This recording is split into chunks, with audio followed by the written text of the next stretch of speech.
Rabbana atina fid dunya hasanah wa fil akhirati hasanah wa qina adzabannar. Amin ya rabbal alamin.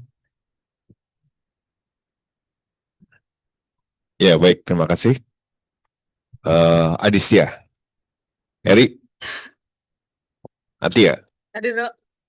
Sigmawan, Cesario, Richard, Gould, Dedi, Merlinda, Asmi, Borni, Rizky,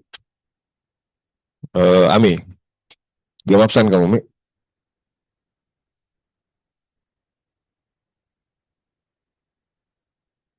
Azizi, Idar, Sheila, Rosanti, Teresa, Farida, Akil, Ilham, lalu Kevin, Bendito, Wisnu, Niko, Angga, Gita, Hadir, Dokter.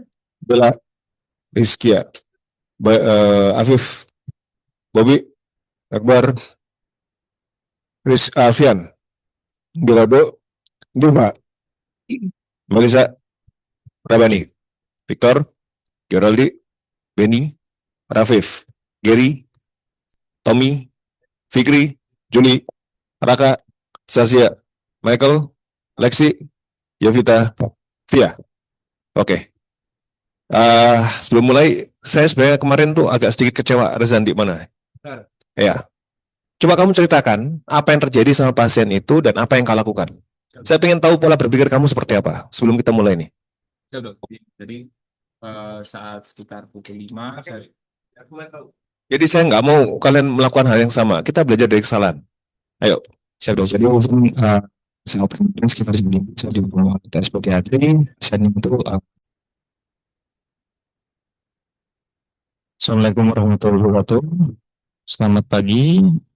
Pada pagi ini saya akan membawakan bacaan saya mengenai review modern multidisciplinary approach to management of massive hemoptysis dengan pembimbing Dr. Dinti Hajiwangga, SPBTKV subspesialis toraks, konsultan.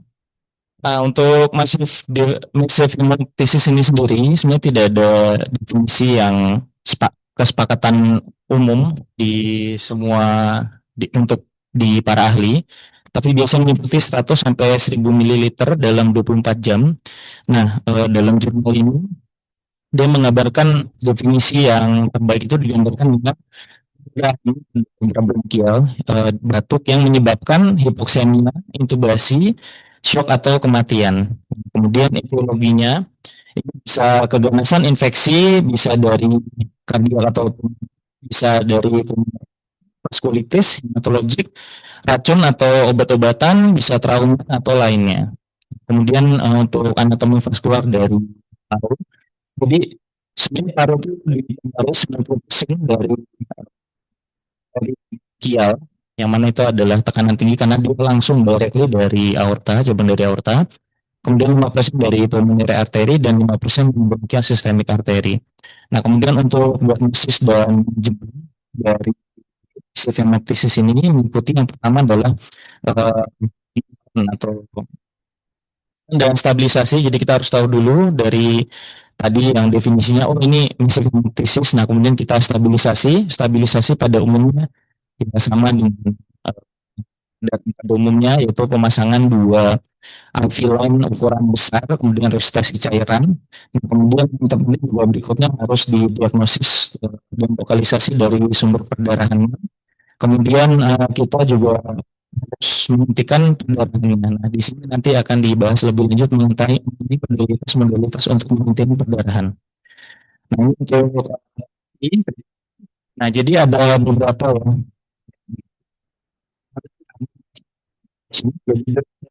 semacam Facebook gitu. Jadi pertama ini melalui endoskopi yang umum. Di sini kalau sudah ada di situ, mungkin ini agak jarang kita. Kemudian bisa juga dengan teknik ablasi terminal, ini bisa dengan elektro seperti yang bisa kita lakukan kalau dalam pemeriksaan di obat perdarahan kita biasa kita bilang kita ces. Nah, yang itu. Kemudian saya juga dengan terapi laser. Ini juga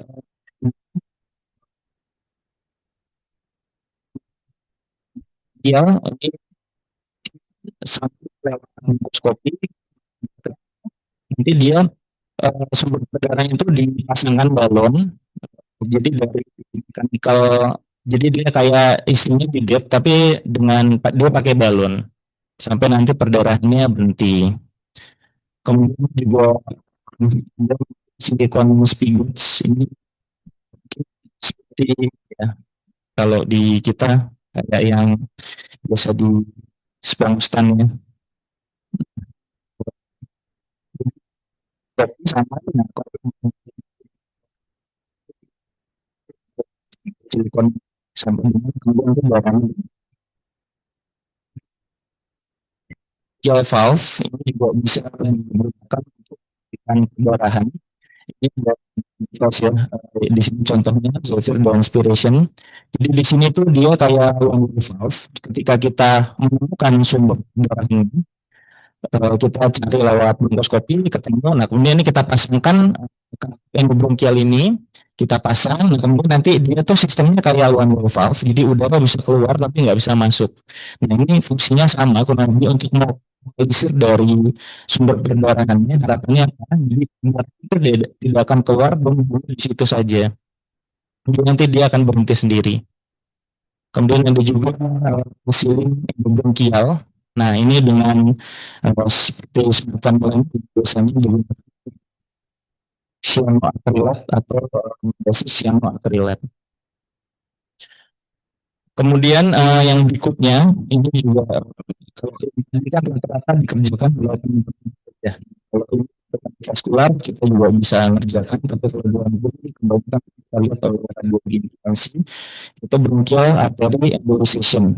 Nah, di sini juga bisa untuk diagnostik dan juga bisa untuk terapeutik. Nah, biasanya kami di sambil disebutkan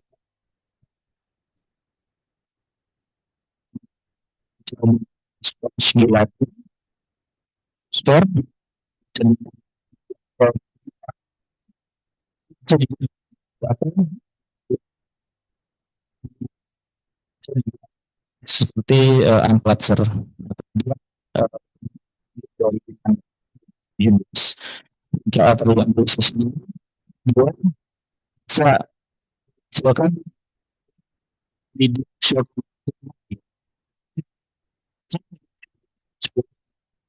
persen terutama aspergilloma dan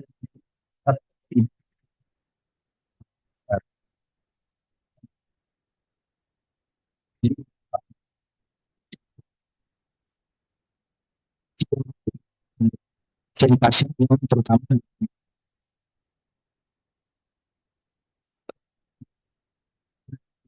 si stroke bisa juga spinal cord ischemia.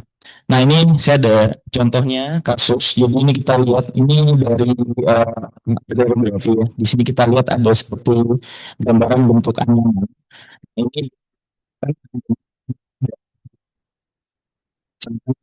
tes di radiografi ulang dan hasilnya sudah tidak ada tersebut. Kemudian berikutnya cara kita gunakan juga asam terang sama dia merupakan fibrinolytik sintetik.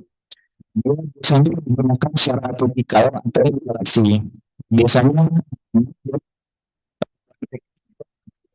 kan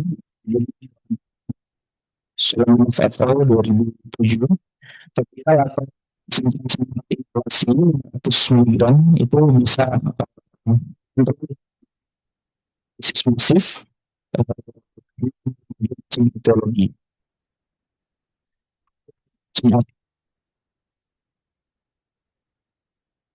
Imunisasi kalah tentang sama bisa persis dari batuk bara dan ini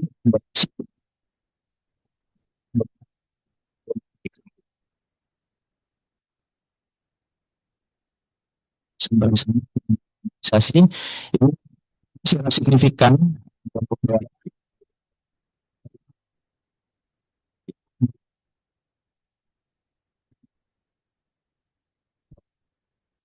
It will stay.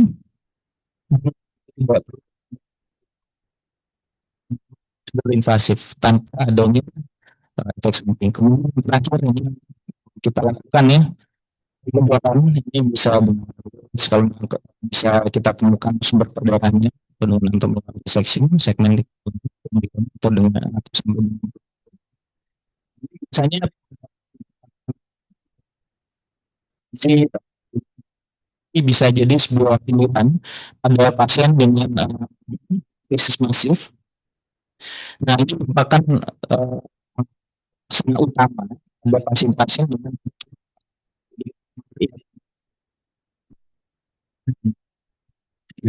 tidak bisa dikurang yang kualitas itu bisa mencapai 50%. Tapi kalau misalnya dua sudah ketika dia ada hemoptisis masif, kemudian kita terapi dengan yang tadi dulu kita kontrol, kemudian kita jadwalkan elektif, itu dituliskan secara signifikan menurunkan angka mortalitas, tapi yang tidak disebutkan berapa dalam jurnal ini. Biasanya ada beberapa risiko yang membuat tidak baik, seperti contohnya usia tua, risiko bronkiektasis atau bronkolitiasis. Kemudian kalau sekarang ini kan lagi less invasive prosedur ini populer seperti endovaskular dan endoskopik. Dua ini disebutkan di jurnal bukan merupakan sebuah definitif, tapi dia hanya untuk bridging sampai kemudian bisa terbantu, kemudian kita bisa lakukan diagnostik yang lebih ini, kemudian bisa dilakukan untuk operasi elektif. Nah, jadi kesimpulannya beberapa dekade, jadi masif ini sudah semakin maju yang mana melibatkan vaskular dan endoskopik. Tetap untuk tindakan itu tidak tergantikan karena dalam beberapa patologi itu tidak bisa hanya dengan vaskular atau endoskopi. Nah, kemudian sebuah pendekatan multidisiplin biasanya di awal itu surgical dulu untuk bridging kemudian kemudahan. Baik, jadi yang tadi saya jelaskan, jadi intervensi pemudahan merupakan hal misalnya ditemukan adanya penyakit struktural atau sistem, terus ada pendekatan multidisiplin untuk jemaah dari masif hemoptisis. Sekian dari saya, dokter. Ya, terima kasih. Pertanyaan pertama, kapan hemoptisis itu dikatakan masif sehingga kita perlu intervensi? Kalau dari jurnal ini tidak ada definisi dari bukan dari jurnal, tapi secara umum hemoptisis dikatakan masif yang perlu dilakukan intervensi itu yang seperti apa? dosisnya 500 sampai 1000 cc dokter per 24 jam. 1000 cc per 24 jam tuh perdarahan apa tuh? Sebelum terjadi itu ya harusnya udah dioperasi dong. Berapa empatnya? 500. 500 cc atau apa lagi? Kalau misalkan dia cuma 200 cc, 300 cc, Hemoptisis masif yang menyebabkan adanya blokade dari ergo. kan bisa dibatukin biasanya. Jarang sekali sampai seperti itu. Apalagi yang lain? Menyebabkan shock, dokter. Menyebabkan shock. Terus apalagi yang lain? Kalau misalkan dia nggak shock, misalkan dia hanya 100 cc atau 200 cc, itu udah perlu tindakan nggak? Kalau misalnya tren perdarahan tidak mungkin Hidup dalam berapa hari? Dalam berapa periode waktu?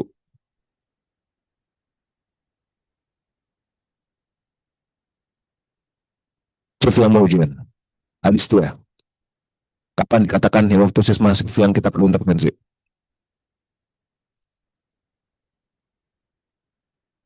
100 mili per jam? Yang benar dong. Jangan sampai aku diketawain sama terparu nih.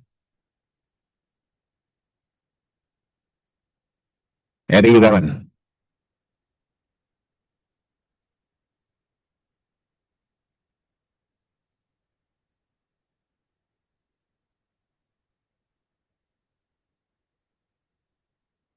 Ya,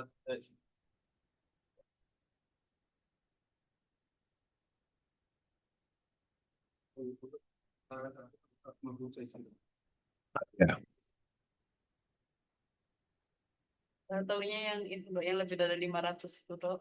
524 jam. Iya. Kalau yang Kalau misalkan dia hanya 100 per hari atau 200 per hari, maka dari meja. Kalau misalkan dia 100 per jam, udah pastilah itu masif sekali kan gitu kan. Jadi kita nggak usah pikirkan. Masuk kalau dia udah 100 per jam, atau jam kedua 200, jam kedua, ya itu berarti kan harus tindakan pasti. Tapi yang saya tanyakan, kalau misalkan dia baik-baik saja, dia bisa kerja, tapi dia batuk darah per hari, itu kurang lebih 50 atau 100 cc. Nah, kapan? Apakah ini udah masuk kategori kita harus melakukan tindakan, atau masih hanya minum obat aja? Maksud saya itu. Kalau dia udah biar kayak katamu 100 per jam, ya udah pastilah kita harus tindakan. Dia shock, pasti kita 500 per 24 jam, oke, ya setuju saya. Kalau dia sehari-harinya bisa aktivitas, tapi dia berdarah, dia untuk sisi. Nah, kira-kira ini suatu hal yang acceptable. Dikatakan tidak acceptable kalau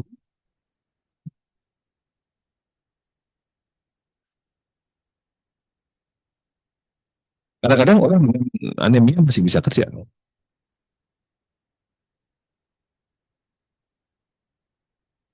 quality of Ya kita kayak untuk taruh aja lah. Jangan sedih. Masa kasih saya masukan dok?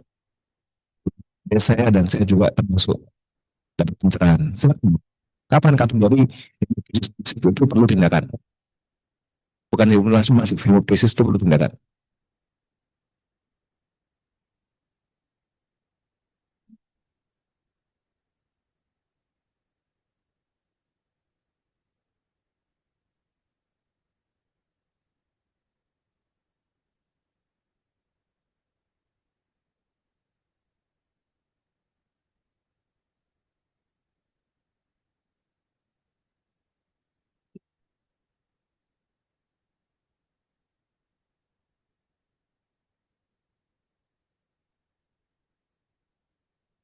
Ya, jadi saya juga setuju. Kalau misalkan dia sampai terjadi penurunan hemoglobin atau HB, sampai kita perlu memberikan koreksi atau transfusi, dan itu terjadi berulang kali atau 2 kali lah paling tidak, maka kita perlu melakukan suatu tindakan. Walaupun itu per harinya cuma 50 cc, 1 cc, tapi lebihnya turun, terus dia perlu transfusi untuk naikkan lagi, jadi lagi seperti itu. Maka kita perlu melakukan suatu intervensi. Intervensi seperti yang dikatakan sama dokter Bentito tadi, medikamentosa, kasih obat-obatan dulu. Ton intervensi logis, dia melakukan suatu tindakan, entah itu mau di balon, entah itu mau di apapun itu, di blok gitu ya. Tapi itu hanya sekedar bridging biasanya, bridging ke arah suatu pembedahan. Nah, kita bisa melakukan suatu endovaskular dengan baik tadi, embolisasi. Tapi kadang-kadang cabang-cabang yang menuju ke vaskular ke paru yang membuat dia hemoptysis itu ada banyak atau kecil, kecil pun banyak, itu yang bikin susah. Minimal yang bisa diembol itu yang suatu hal yang susah, sehingga kadang-kadang ada yang efektif atau yang tidak. Endingnya tetap harus melakukan sesuatu. Paling susah selama ini saya melakukan pembedahan pada hemoptysis itu adalah aspergilloma. Terus yang kedua adalah pasien-pasien dengan apa namanya, triple lung. Itu yang paling sulit. Kenapa? Karena adesinya kuat sekali. Dia adhesion, adesi dengan dinding dada itu kuat sekali. Dan di masing-masing adesi itu ada vaskularnya. Jadi itu membuat tiap kali kamu melakukan diseksi selalu berdarah. Dan tiap kali saya membongkar aspergilloma, kamu tahu sendiri, nggak pernah di bawah 1 liter. Selalu dibuat di atas 1 liter. Bahkan ada yang sampai 5 liter, 4 liter. Dan ya sudah tahu sendiri lah. Ada yang saya suruh bikin case series mengenai aspergilloma. Tentu kamu bisa tahu di situ. Rata-rata pasien aspergilloma kita operasi itu darahnya seperti demikian masif. Nah, terus ini ada beberapa tindakan-tindakan yang disampaikan Bentito, dan kita di sini udah melakukan semua, termasuk bedah. Mungkin ada yang mau tanyakan terkait ini semua. Silakan. Yang penting bisa adalah timing. Kapan kita mengatakan ini perlu intervensi? Itu yang harus ditanyakan kan. Kalau misalkan kamu nggak tahu kapan dilakukan, nanti takutnya ada orang batuk darah dikit aja, terus langsung kamu lakukan embolisasi. Atau ada orang yang sudah berdarah nggak boleh transfusi sampai berhari-hari, habis itu dia pulang lagi, habis itu baru lagi pusat lagi, masuk lagi, transfusi lagi, masih terus begitu terus tanpa kamu melakukan definitif terapi, kan kasihan. Ada yang mau tanyakan? Ya,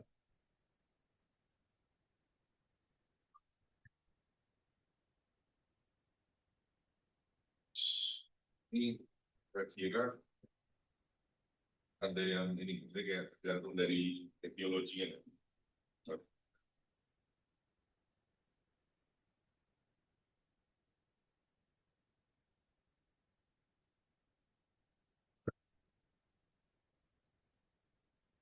Izin menjawab, Dokter. ya, Kalau dari jurnal sih tidak ada pemilihan khusus untuk misalnya pada kasus infeksi kita gunakan misalnya mungkin imunisasi atau gimana itu nggak ada. Tapi ada prinsipnya dari dalam jurnal ini yang disebutkan jadi seperti pada akhirnya imunisasi itu kan juga kadang cabang seperti yang tadi sudah Dokter Limpia jelaskan bahwa cabang kan juga kecil dan itu tidak terlihat juga di arteriografi. Jadi memang itu juga bisa dengan baik di situ juga bisa lakukan bronkoskopi bisa dicari seperti itu. Nah, kalau misalnya bisa kita lakukan sesuatu bisa tadi dengan valve, bisa dengan bagian bisa. Nah, tapi kalau misalnya memang bisa terlihat pada radiologi dalam radiologi untuk arterial itu untuk sukses rate kalau dari jurnal saya lihat di sini juga 10-57% itu harus dipertimbangkan. Makanya memang disebutkan di sini bukan sebagai terapi bridging saja sampai kemudian bisa kita lakukan perencanaan di pembedahan. ya, setahu saya memang intervensi bayi atau embolisasi itu bukan sebagai suatu enterapi ya. Enterapinya tetap bedah. Selalu ada yang menyebabkan dia terjadinya suatu hemoptisis. Kan kamu tahu sendiri, hemoptisis itu disebabkan oleh apa saja ya. Nah, dari situ kamu definitif terapinya adalah membuang itu yang membuat itu menjadi hemoptisis kan begitu. Nah, embolisi itu hanya untuk menutup perdarahan atau sumber perdarahan yang masuk ke daerah yang tidak benar itu. Entah itu destoid lung, entah itu suatu entah itu suatu aspergillum, squeeze gitu. Itu ditutup sehingga menimbulkan hemoptisisnya. Selama si dia itu ada di situ, maka dia akan bikin perdarahan. Nah, bisa menunggu dengan melihat suatu imaging CT scan tentunya. Kita udah tahu semua bahwa gold standar diagnostik untuk torak itu adalah CT scan. CT scan torak dengan kompas, dari situ kita bisa melihat kok bisa melihat vaskular yang menuju ke arah tempat yang berdarah tadi itu, ini besarnya adalah tumor. Kasusnya itu cuma sih 5, 4, asma, infeksi, kongenital, atau trauma. Kalau ada psikosis, apakah ini suatu kongenital? Mungkin sikam yang berdarah, mungkin penyakit apalagi selain sikam, enggak ya, sikam yang mungkin berdarah, mungkin tapi jarang sekali sikam berdarah. Terus habis itu trauma. Nah, trauma bisa jadi kan gitu kan? Ada pasien lung contusion yang bisa bikin dia hemoptisis, itu bisa. Terus yang keempat, apa yang berikutnya adalah plasma, paling sering. Yang berikutnya infeksi, juga paling sering. Nah, tinggal kita lihat, kalau neoplasma atau hemoptisis, nah ini kan nggak mungkin. Kita hanya bisa embolisasi saja, nggak usah sampai di eksisi tumor. Karena kalau stadium 4, eksisi tumor udah berlebihan, kan begitu. Tapi kalau infeksi, nah infeksi ini adalah satu kasus yang reversible. Jadi kamu harus bisa melakukan tata laksana yang memang adekuat. Kalau misalkan infeksinya itu penyebabnya adalah destoid lung karena TB, ya udah benda yang tidak fungsional itu dibuang, sehingga dengan begitu maka tidak akan terjadi hemoptisis yang disebabkan oleh karena benda tersebut. Atau aspergillum, nah, udah jelas ada air crescent sign, ada gambaran aspergillum, nah ya harus dibuang. Pertama-tama emang kamu embolisasi dulu untuk memberikan waktu atau supaya nanti pada waktu operasi tidak terlalu banyak bleednya. Itu sama juga dengan yang lung squeezation. Kita embolisasi tujuannya supaya meminimalkan perdarahan pada saat kita mau remove tumornya. Tapi terapinya atau tata laksana utamanya memang bedah. Selama itu benda itu tidak diambil atau tetap di situ, maka angka recurrency hipotesisnya akan muncul lagi, pasti akan ada lagi. Yang dikatakan Ben dulu tadi hampir 50%. Artinya bahwa kamu akan memberikan suatu lampu hijau sementara, jadi suatu hal yang wah berhenti nih, bagus. Tapi benda itu masih di situ tuh, kayak gitu tuh, demobilisasi tuh. Nah, terus udah kosong kan, wah udah hasil nih, oke. Tapi si benda yang nggak normal itu ada di situ. Suatu saat dia akan berdarah lagi, dia pasti ada neovaskularisasi lagi atau tempat vaskular yang membuat lagi yang baru sehingga dia akan terjadi lagi hemotesis. Jadi memang kalau misalkan hal seperti itu kamu harus cari etiologinya apa dan etiologinya itu bisa di remove atau tidak. Kalau misalkan bisa di remove ya udah infeksi biasanya. Tapi kalau keganasan lihat stagingnya. Kalau stagingnya itu adalah staging 4 berarti kan sudah end stage. Kalau sudah end stage apakah tindakanmu akan memberikan suatu hasil.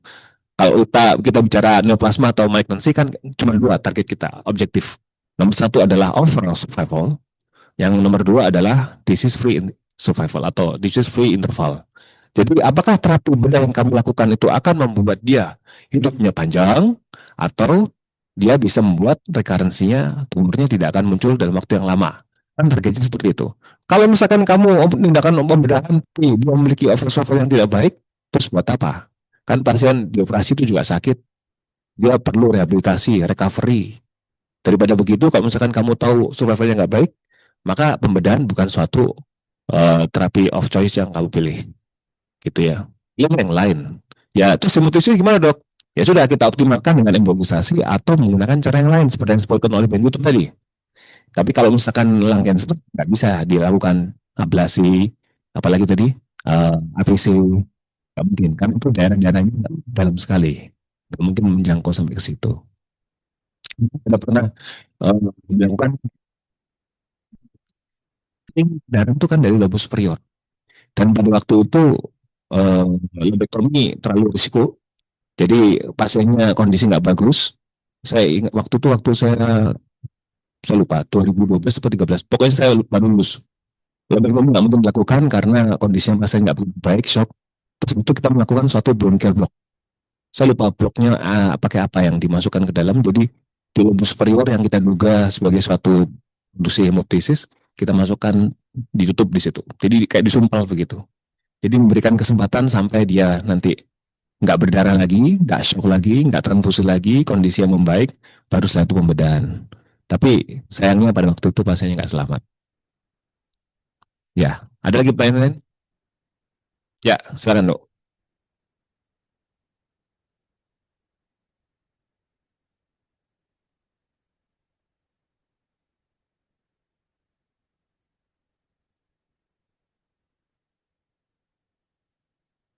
Betul. Betul.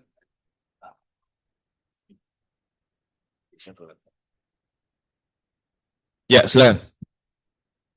Kalau di jurnal ini kemudian saya tidak bukan yang secara IV versus yang secara inhalasi. Di sini eh, dalam jurnal ini beberapa reviewnya itu dua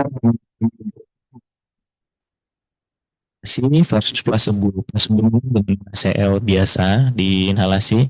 Ini di mana terdapat penurunan angka hepatitis yang signifikan. Kalau dibandingkan dengan IV, saya belum disebutkan juga saya tidak mencari sih. Ada emang sediaan transaminase dalam bentuk inhale. Ini yang IV tapi di inhalasi dong. Oh. Di jurnal. Kalau mau bikin penelitian boleh coba aja sini. Kalau aku nggak pernah, biasanya ya langsung masuk IV kan. Tiap kali kita operasi juga masukkan tranexamid masuk IV. Aku nggak pernah lihat anestesi tahu-tahu. Ngapain mas? Akhirnya aku apa itu mas tranexamid? Belum pernah lihat kayak gitu. Nanti kalau suap bisa digituin, nanti aspirin dinebul pula. Ya, apalagi? Jadi aku belum tahu, belum lihat sediaannya. Selama ini yang kita pakai IV. Mungkin dokter Paru pernah melakukan nyebut, nggak ada ya kan? Belum ada kan dok ya? Saya nggak tahu ini mereka pakai sediaan seperti apa. Apalagi yang pertanyaan? Ya silakan ya. Izin bertanya. Jadi tadi ada kan kalau kita mau evaluasi sumber itu kan lewat bronkoskopi ya. Kalian juga ada tindakan juga lewat dari situ ya. Ada rigid sama ada fleksibel. Kapan kita pakai rigid? Fleksibel. Terus Itu tadi kan yang indikasi itu indikasi intervensi kan Jul, berarti Dok. Berarti termasuk yang dia mungkin kayak tadi apa namanya inhalasi asam tranexamat kayak gitu, atau mungkin ada adrenalin lavage kayak gitu. Nah, maksudnya ini Dok, apakah selalu dilakukan yang itu dulu, baru itu kalau gagal langsung convert ke bedah, atau kapan kita bisa, oh ini langsung bedah aja kayak gitu? Ya, silakan, Ben. Untuk fleksibel versus rigid, kalau di sini sih tidak disebutkan kapan pakai fleksibel, kapan pakai rigid. Namun untuk setahu saya untuk fleksibel itu dia bisa menjangkau area-area yang dia lebih jauh dan lebih kecil. Sedangkan kalau rigid dia tidak bisa menjangkau area-area yang lebih jauh dan lebih kecil. Nah, kemudian tadi yang pertanyaan kedua,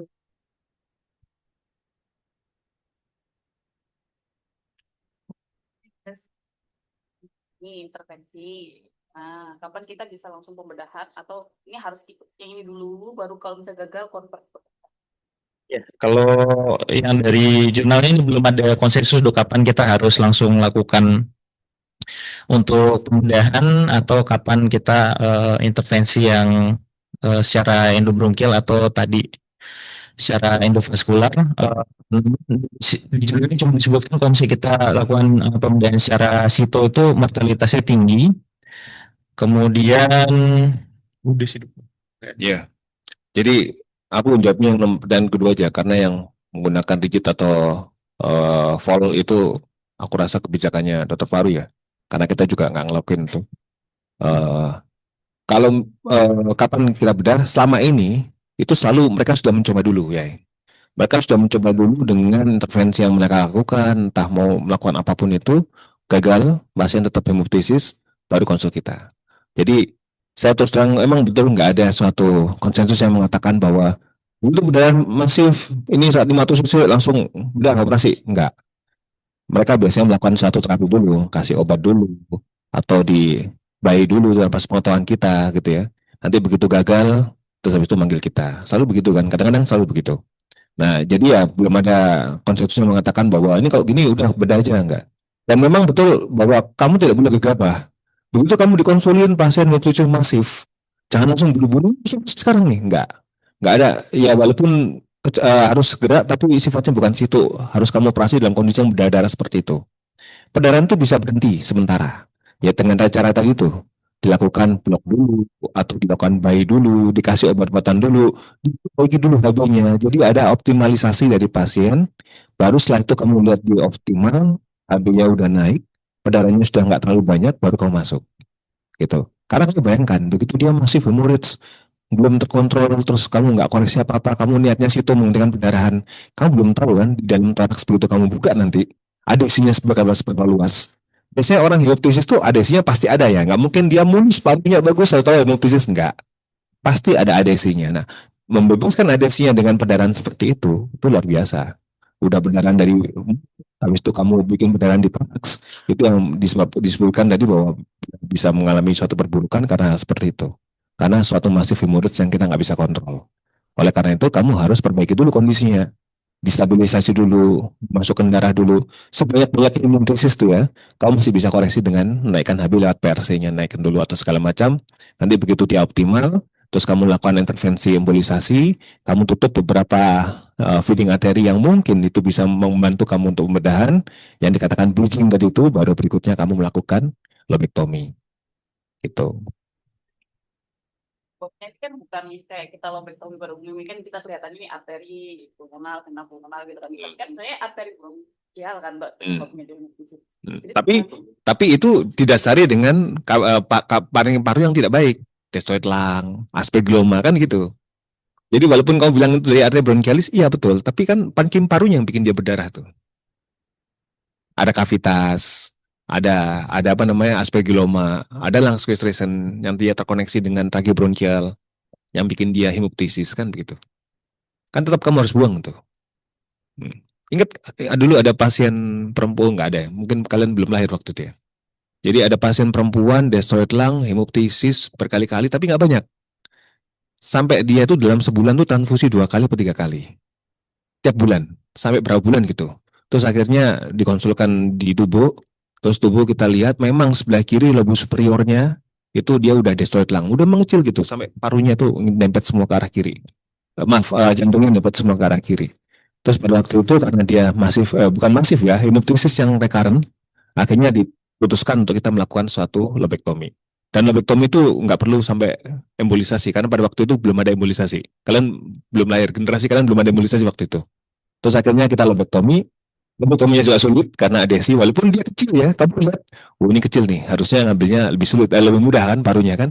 Tapi dia surrounding tisunya itu dia masif adesi. Jadi membebaskan adesinya itu yang bikin bleeding.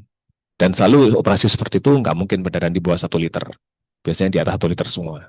Nah, terus setelah itu lepas, begitu dia lepas, nggak ada lagi hemoptysis. Karena emang penyebabnya dari destroyed lung-nya itu. Dan selalu apex. Karena TB. Kenapa kok selalu apex? Terus, Jadi tadi udah datang. Ayah kalian. Dulu aku udah pernah tanya loh ya, kenapa kok semua lesi, infeksi, itu selalu adanya di apex paru. Terima kasih. Wassalamualaikum warahmatullahi wabarakatuh.